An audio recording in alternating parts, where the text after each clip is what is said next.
So yun mga tropa, isang masamang panahon po ulit para sa ating lahat. So for today's video nga ay pag-usapan po natin ang pagkakaroon ng diarrhea o pagtatae ng mga alaga nating kambing. Kaya itong panahon na to ay talagang uso po ang pagtatae sa mga alaga nating kambing at iba pa pong sakit.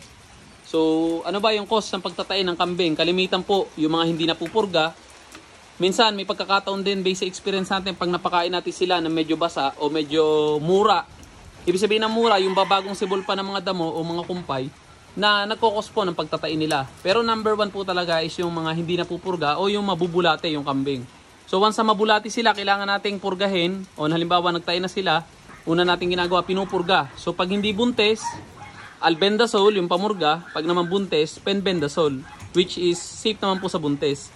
Disclaimer lang po, hindi po tayo licensed vet. Nag-share lang po tayo ng experience based lang po sa mga nararanasan natin o sa mga na-experience dito, na-encounter sa ating mga kambingan.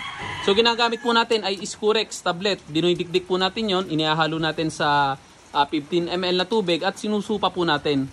Binibigay natin yon umaga, isa sa umaga, isa sa hapon. O minsan kalahati sa umaga, kalahati sa hapon. Hanggang hindi gumagaling. Minsan pagka matagal na hindi gumaling, umaabot ng 3 days pagka talagang malala. Pero minsan, isa, dalawang inom, magaling na po agad. So, I hope nakatulong sa inyo. Hanggang dito na lang muna. Maraming salamat and God bless.